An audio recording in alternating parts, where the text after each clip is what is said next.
자, 이사야. 오늘은 30장과 31장을 하려고 합니다. 30장, 31장 두 개 합치면은 뭐 짧진 않지만 그러나 내용이 같습니다. 제목을 구원은 하나님께로부터라고 제목을 붙여왔는데 30장과 31장에 사실 같은 내용을 반복해서 말한 겁니다. 30장에서는요, 이집트의 도움을 구하지 말라는 그런 경고를 하고 있고, 그러는 가운데서 하나님만이 진짜 구원이라는 것, 그리고 그분께서 구원을 이루실 때 어떻게 되는가, 천년 왕국의 예언까지 같이 해주고 계십니다. 31장은 30장을 반복해요. 반복하면서 이제 정리해 주는 거죠. 거의 같은 내용이에요. 그래서 우리는 오늘은 30장과 31장을 교차해서 보면서 설명을 드리려고 합니다. 30장이나 31장이나 모두 앞부분은요, 이집트를 의지하지 말라는 당시의 역사적 상황에 대한 경고예요. 우리는 이사야서 앞부분부터 이 얘기를 꽤 많이 봤습니다. 아시리아가 북왕국 이스라엘을 멸망을 시키고 파죽지세로 남왕국까지 쫙 내려온단 말입니다. 이 역사적 상황이 지금 히스키야 때 있었습니다. 이사야는 히스키야 때 이제 이러한 경고를 하는 거죠. 이때 히스키야마저도 이집트의 도움을 구해야 된다. 왜냐하면 당시에 아시리아를 대적할 만한 국제적인 강대국은 이집트밖에 없으니까. 그래서 그 이스라엘 주변 지역에 있는 여러 이제 작은 국가들은 연합 전선을 형성해가지고 이집트의 도움을 구하려고 하는데 유다도 거기에 포함되려고 해요. 이미 북왕국 이스라엘은 사라져 없어진 상태고요. 앞에서도 몇 번 말했었습니다. 이사야 19장, 20장에서도 비슷한 문제를 다뤘고요. 그때도 이집트를 의지하지 말라. 왜냐하면 너희가 의지하는 이집트까지도 내가 다 멸망시켜버릴 거야. 어차피 멸망할 이집트를 왜 의지하냐? 라는 메시지를 드린 바가 있었습니다. 이 말이 이사야에서 자주 반복되는 것은 당시의 역사적 상황 중에서 가장 중요하고 핵심적인 가장 중요한 이슈였기 때문이죠. 그래서 이 부분을 말합니다.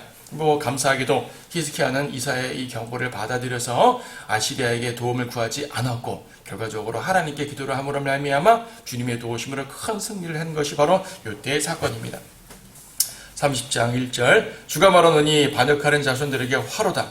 그들의 계획을 세우라. 나로부터 말미암지 않았으며 덮개로 덮으나 나의 영으로 하지 않았으니 그들이 죄에다 죄를 더하려 함이며 이집트로 걸어 내려가도 내 입에 묻지 않았고 파라오의 힘으로 자신들의 힘을 삼으려 하며 이집트의 그늘을 신뢰하려 하는도다. 이게 죄란 얘기죠. 그러므로 파라오의 힘은 너의 수치가 될 것이요 이집트의 그늘을 신뢰함이 너의 지역이 될 것이라. 파라오의 힘이 수치라고 말합니다. 결코 도움을 줄 수 없는 것이기 때문에. 그의 통치자들은 소안에 있고 그의 대사들은 하늘에 쓰여왔으나 이집트의 이제 지역들이에요.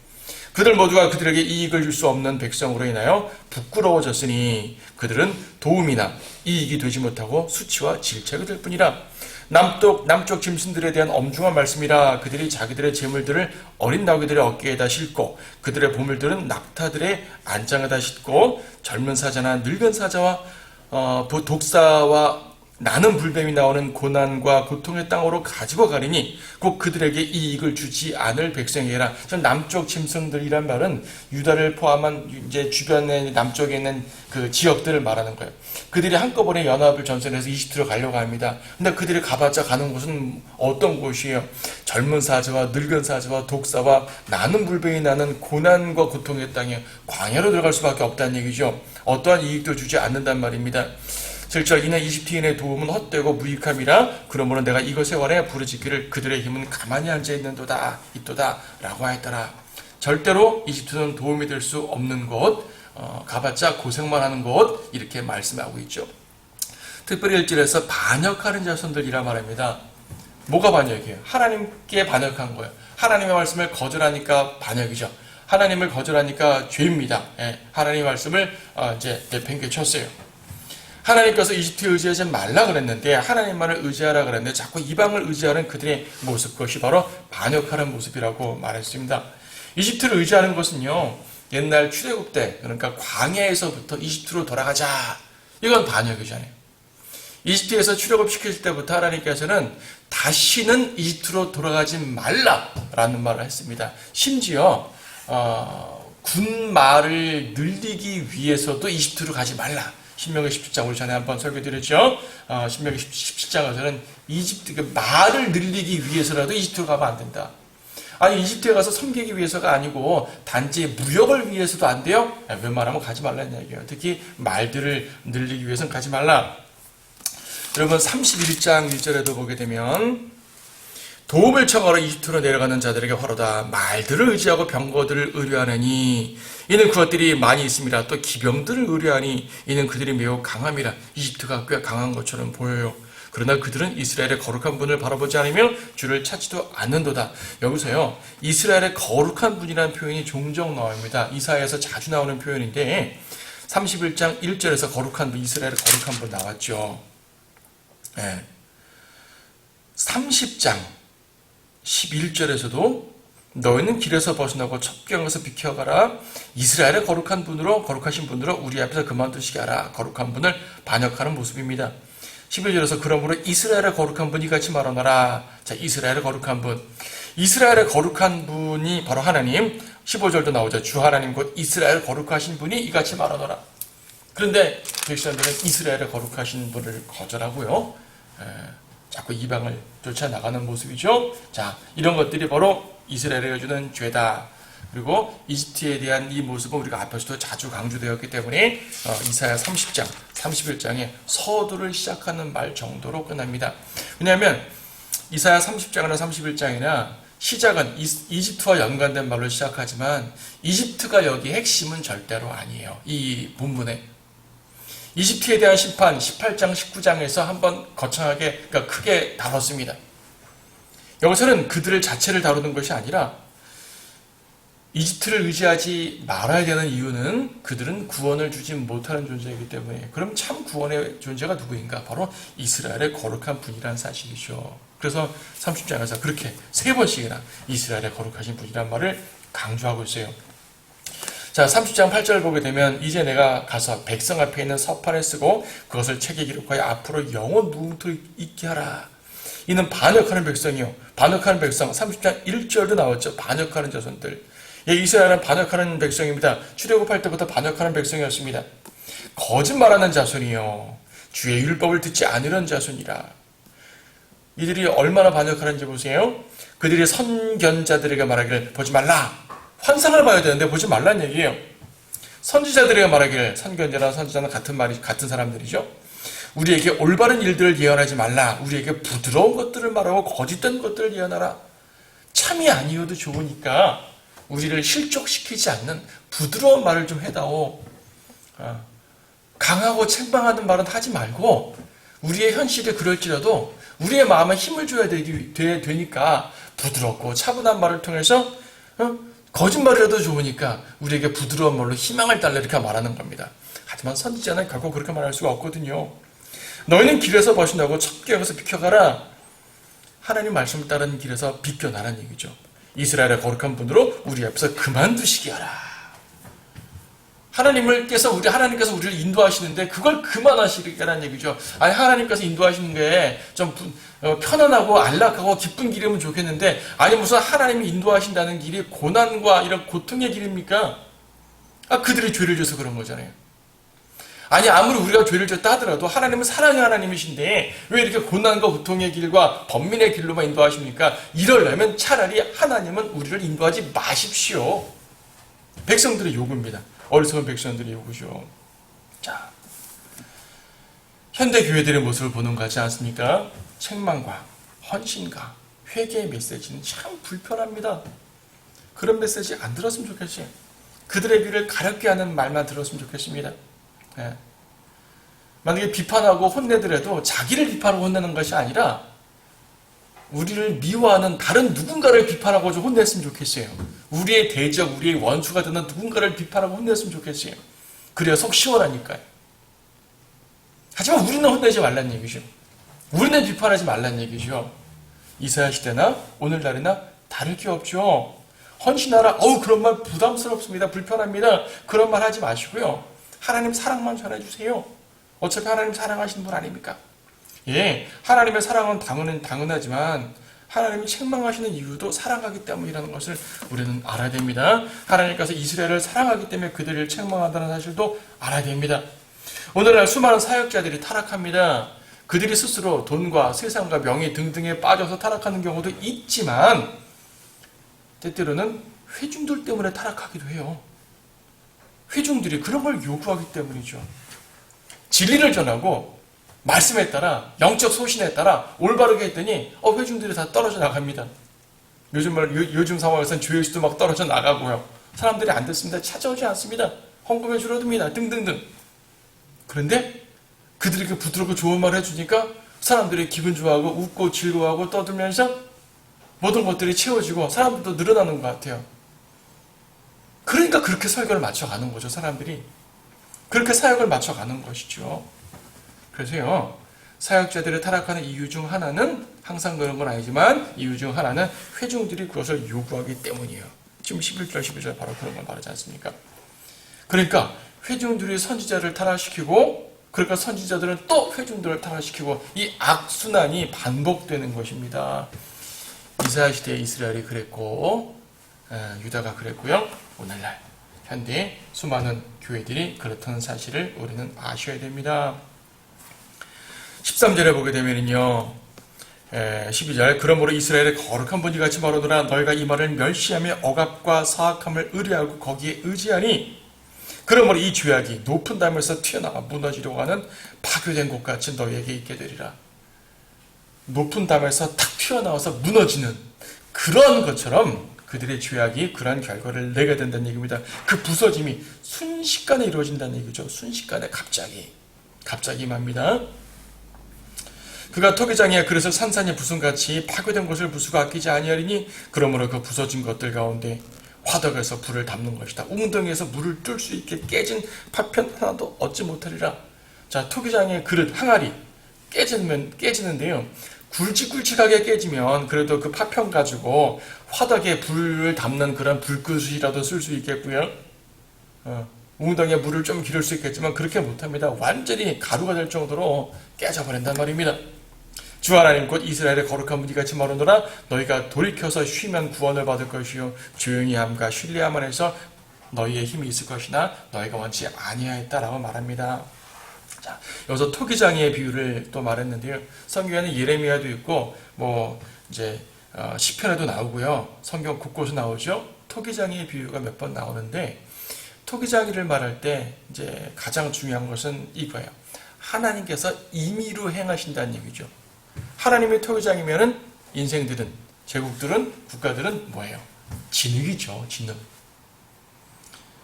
토기장이가 진흙과 상의하지 않습니다. 하나님께서 임의로 하십니다. 그릇을 빚을 때도 임의로 하셔요. 그러니까 창조도 주님께서 원하시는 대로 창조하시는 것이고 영적 견지에서만 한다면 성도들을 쓰실 때도 이렇게 쓰시겠다 저렇게 쓰시겠다 주님 마음속에 이제 정하신 것들이 있단 말입니다.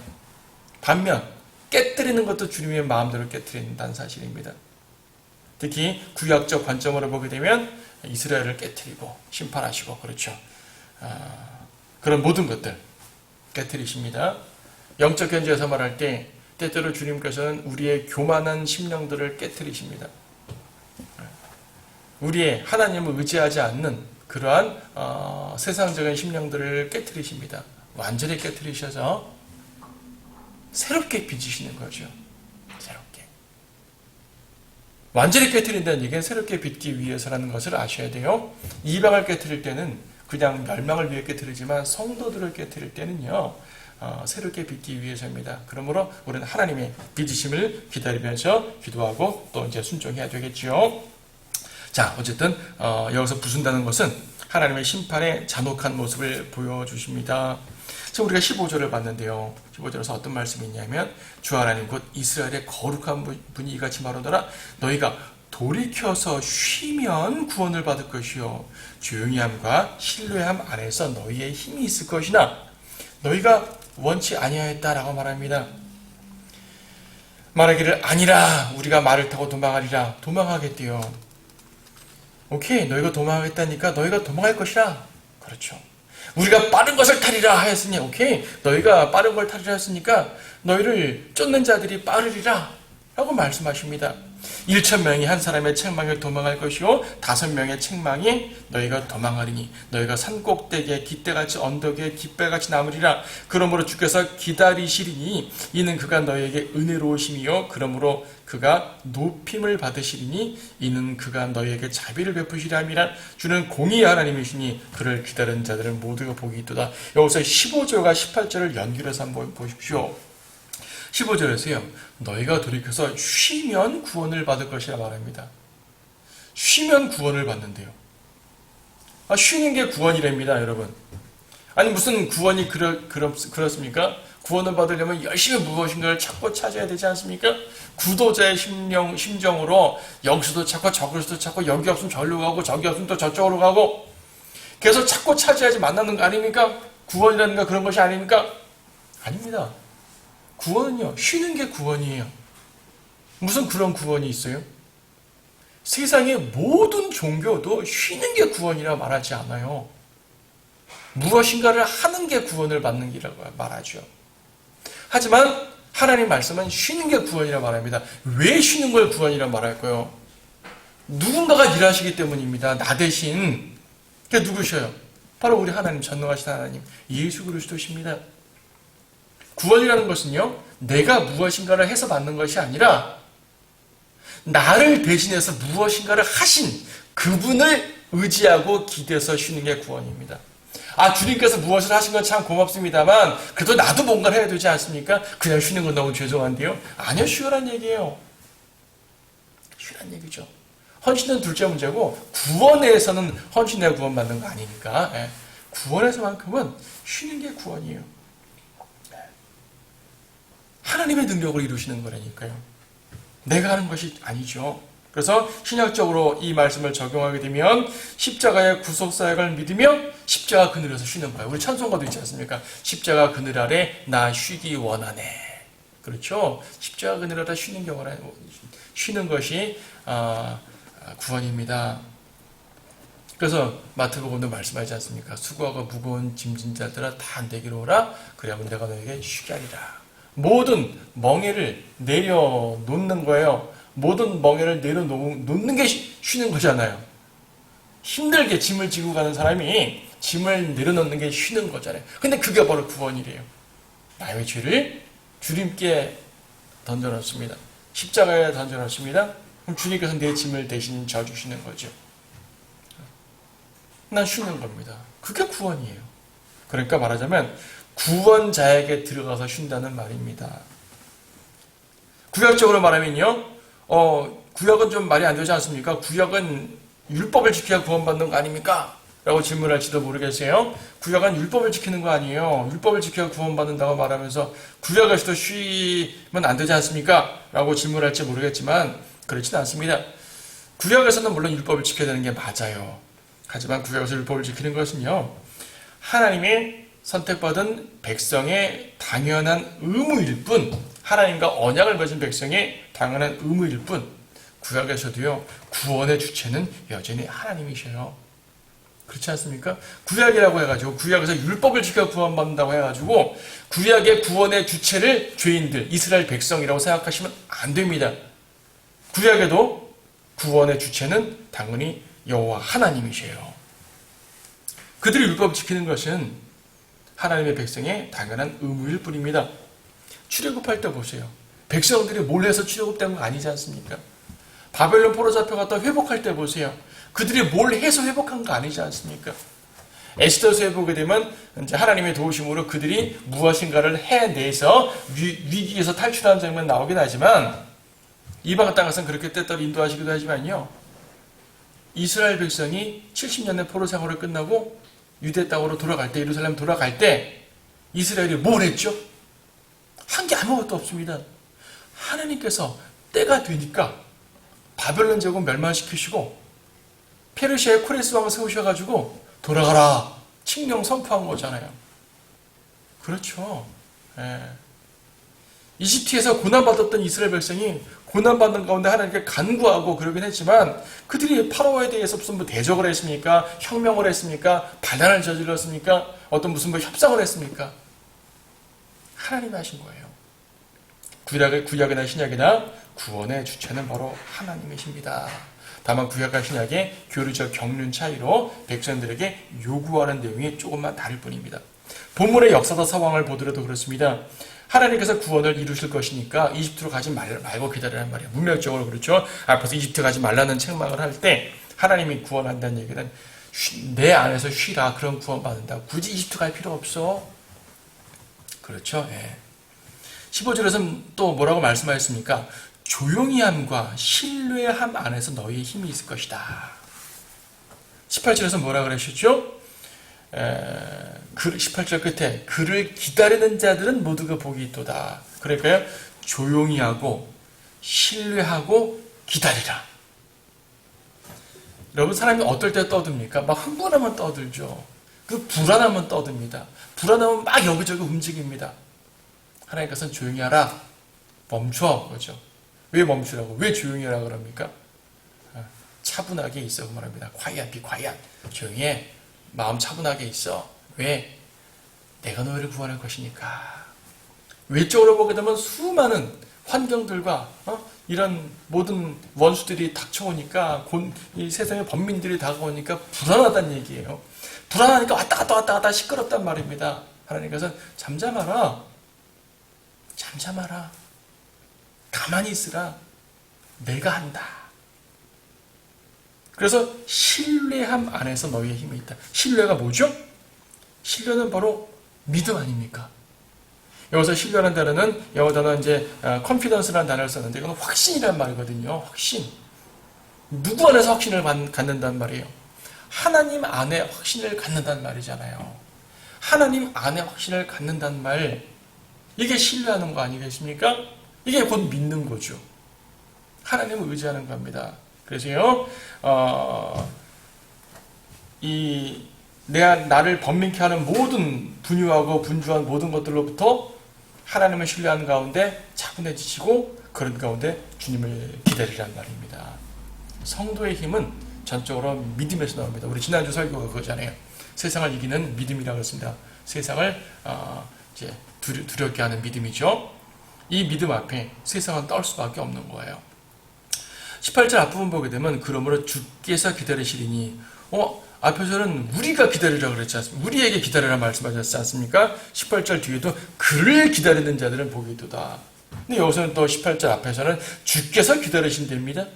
무슨 말이에요? 서로 기다리시네요. 무슨 말입니까? 주님께서 기다리신다는 말은요, 우리가 돌이키기까지 오래 참는다는 말씀입니다. 주님은 지금도 기다리시지 않습니까? 죄인들이 돌아오길 기다리시지 않습니까? 이스라엘이 돌아오길 기다리시지 않습니까?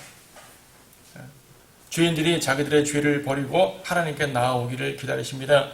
지금도 세상을 향해서 이제 나아가는 마음, 그거를 버리고 주님께 돌아오기를 기대하고 있고요. 지금도 죄를 짓고 싶은 욕망이 있으면 그 욕망을 끊고 주님께 나아오기로 주님은 기다리고 계시는 것이고요. 회개하기를 기다리고 계시는 것이고요. 누군가 형제를 미워하고 있다면 그 미워하는 마음들을 없애고 주님을 신뢰하도록 기다리시는 것이고요. 그렇죠? 주님은 기다리십니다. 지금 16절, 17절에서 백성들은 하나님 말씀을 믿지 못하고 이제 도망가고 또 이방을 쫓아가고 했습니다. 그런데 주님께서 기다리신답니다. 나에게 돌아오라. 그리고 백성들이 말하는 것은 내가 너희를 위해서 구원을 행할 테니 기다려라 라고 말씀하십니다. 하나님께서 이렇게 참으십니다. 베드로후서 3장 15절에서는요, 하나님이 참는 것이 구원이다라는 표현을 합니다. 한번 보실까요? 베드로후서 3장 15절 말씀에서 또 우리 주의 오래 참으심이 구원인 줄로 생각하라. 그건 무슨 말씀이에요? 주님께서 오래 참지 않으시면 다 멸망할 것이니까. 지금 주님께서는 어떻게 보게 되면은 빨리 오셔야 되는데 한 명 더 구원받기 위해 조금 더 기다리시는 것일 수도 있습니다. 우리 각각으로 말하면 주님께서 심판하시고 책망하시는 것을 좀 더 기다리시는 걸 수도 있고요. 다양한 경우에서 주님께서는 기다리십니다. 주의 참으심이 구원이란 말이에요. 주의 참으심이 자비란 말입니다. 주님께서 참지 않으시면 우리는 정상적으로 이 땅을 살아갈 사람이 아무도 없을 겁니다. 자, 그래서 18절에서 또 나오죠. 18절 중간 부분 이는 그가 너에게 자비를 베푸시려 함이라 주는 공의 하나님이시니 여기서 자비와 공의란 말 나왔어요. 그 옆에 은혜란 말도 나왔지만 자 자비와 공의 자비와 공의는요 하나님께서 구원을 이루시는 두 개의 속성 성품이라 말할 수가 있습니다. 하나님의 성품은 뭐 여러 가지로 말할 수 있지만 그 중에서 크게 말할 때 자비와 공의예요. 자비는 무엇입니까? 죄인에게 오래 참으시면서 회개하기를 기다리는 것. 또 회개하는 자를 용서하는 게 자비입니다. 공의는 무엇입니까? 악인을 멸하심으로 의인을 구출하는 거죠. 그렇죠. 성도에게는 참아주시면서 회개할 때 받아들이고 용서하시는 것이 구원이죠. 악인에게는 악인이 성도를 괴롭히니까 악인을 멸하시고 의인을 구출하시니까 구원이죠. 결과적으로 우리는요. 죄에 대해서도 악인들에 대해서도 구출받습니다. 그게 구원이에요. 그래서 자비와 공의가 구원에 그렇게 영향을 끼친다는 사실을 우리가 기억했으면 좋겠습니다. 자, 30절부터 보게 되면은, 19절부터 보게 되면은, 여기서는 예언이 확 바뀌는 것 같은데, 이제 말하자면 예언적으로 말해서 상당히 뒤로 쭉 넘어가는 거죠. 주님의 재림과 천년왕국을 직접적으로 예언하는 구절들이 종종 나옵니다. 전체적으로는 하나님께서 유다를 예루살렘을 보호하시고 회복시키신다는 그 회복의 메시지인데 그 회복의 메시지의 내용을 보니까 단순하게 아시리아에서 구출시키는 그것만 한정되는 건 아닌 것 같아요. 상당히 멀리 미래까지 메시아께서 임하심으로 말미암아 주시는 궁극적인 구원의 메시지가 여기 다 들어가 있습니다. 19절 백성이 예루살렘에 있는 시온에 거하리니 내가 더 이상 울지 않을 것이요 내 부르짖는 소리에 그가 내게 매우 은혜로우시니 그가 그것을 들으시면 내게 응답하시리라. 주께서 너에게 고난의 빵과 고통의 물을 주시나 내 선생들이 더 이상 구석진 곳으로 옮겨지지 아니하리니 내 눈이 내 선생들을 볼 것이라. 내 귀가 내 뒤에서 한 말을 들으리니 말하기를 이것이 길이니 너희가 오른편으로 돌이키든지 왼편으로 돌이키든지 너희는 그 길로 걸어라 할 것이요 너희는 새긴 은혜의 형상들의 덮개와 주주한 금의 형상들의 장식을 더럽히리니 내가 그것들을 월경대같이 던지며 말하기를 여기서 꺼지라 하리라. 자, 이스라엘의 회복 중에서도 영적 회복에 대한 메시지를 합니다. 영적 회복 31장으로 말하면 6절 7절 너희는 이스라엘 자손들이 심히 반항하였던 그에게로 돌이키라. 그날의 모든 사람이 너희 자신의 손으로 너희에게 만들어서 죄가 되게 한 은으로 만든 자기의 우상들과 금으로 만든 자기의 우상들을 던져버릴 것이니라. 은 우상들, 금 우상들 던져버린다 그러죠. 30장 21절에서도 은 형상들의 덮개와 주주한 금 형상들을 던져버린다고 말씀합니다. 예, 우상들은 더 이상 우상의 실체를 아니까 더러운 거예요. 하나님과의 관계가 회복되고 보니까 우상은 참으로 더럽고 추한 것입니다. 우상을 제거하죠. 영적 회복을 말합니다. 지금 30장 20절, 21절에서 특별한 표현이 나오는데 선생들이라는 이제 집단이 등장합니다.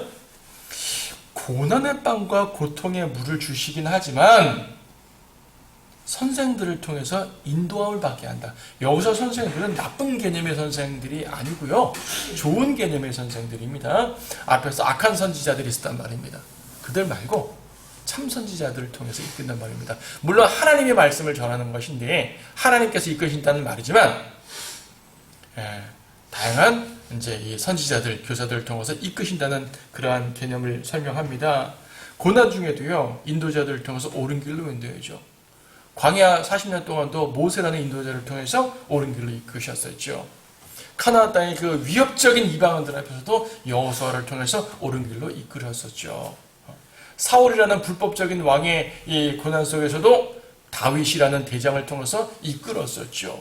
그렇죠. 하나님께서는 그렇게 종종 이제 누군가를 통해 이끄십니다.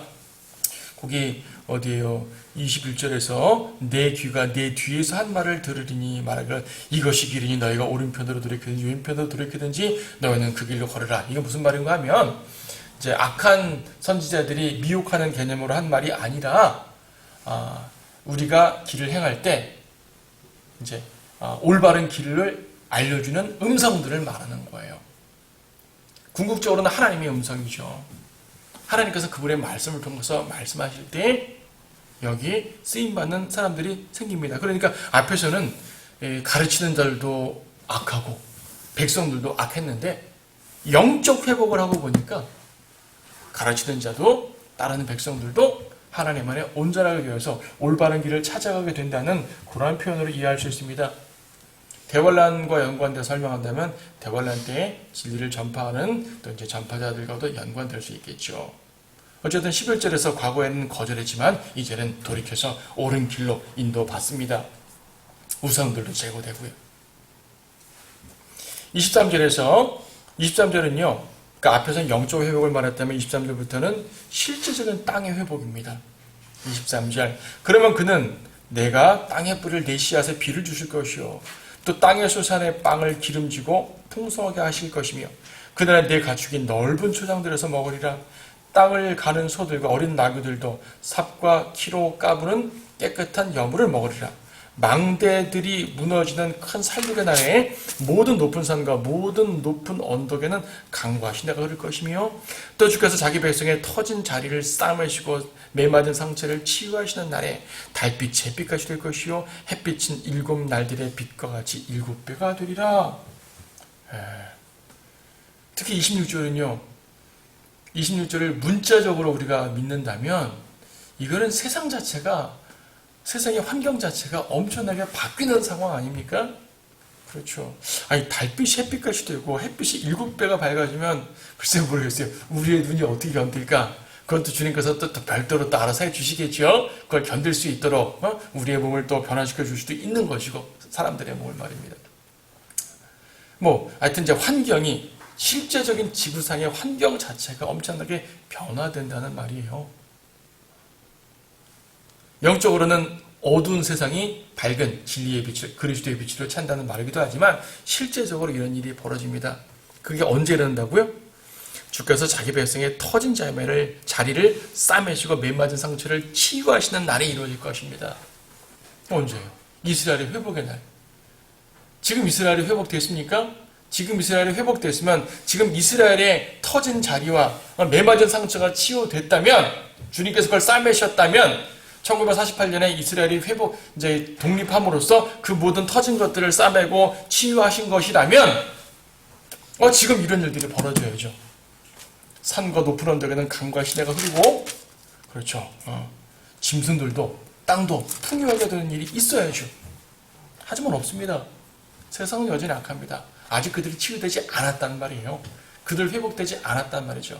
그들은 여전히 하나님께 돌아오지 않았기 때문에 아직 회복된 게 아니에요. 대환란 끝나고 주님께서 재림하시면서 그들을 온전하게 회복해 주실 때 이루어집니다. 그러니까 한마디로 말하면 천년왕국 때 벌어지는 일이에요. 주님의 왕으로서 보좌에 앉으시면 벌어진 일입니다. 천년왕국은 이처럼 이스라엘이 영적으로 회복되고 세상의 땅들이 물리적으로 회복되고 우리가 앞에 이사야 처음에 2장에서부터 봤잖아요. 세상의 전쟁도 그쳐지고 온 세상이 예수 그리스도라는 한 분 왕을 섬길 것이기 때문에 한 체제 속에 서 있으니까 싸울 일도 없게 되겠죠. 자, 생태계까지도 회복되는 그런 상황입니다. 그러니까 이사야가 본 환상은요 너무나 멋진 거예요.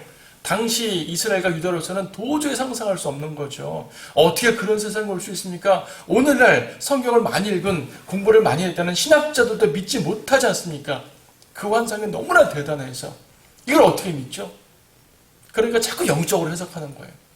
그건 물리적인 변화가 아니라 우리 마음의 변화라든지 등등등 설명합니다. 물론 마음의 변화도 일어나지요. 하지만 하나님 말씀을 문자적으로 이해하고 믿게 되면 이사야의 환상은 정말로 대단한 겁니다. 모든 선지자들이 환상을 봤지만 정말 이사야가 본 환상은요 너무나 광범위하고 포괄적이고 깊고 또 희망을 줍니다. 책망 가운데 희망을 주는 사람이 바로 이사야예요.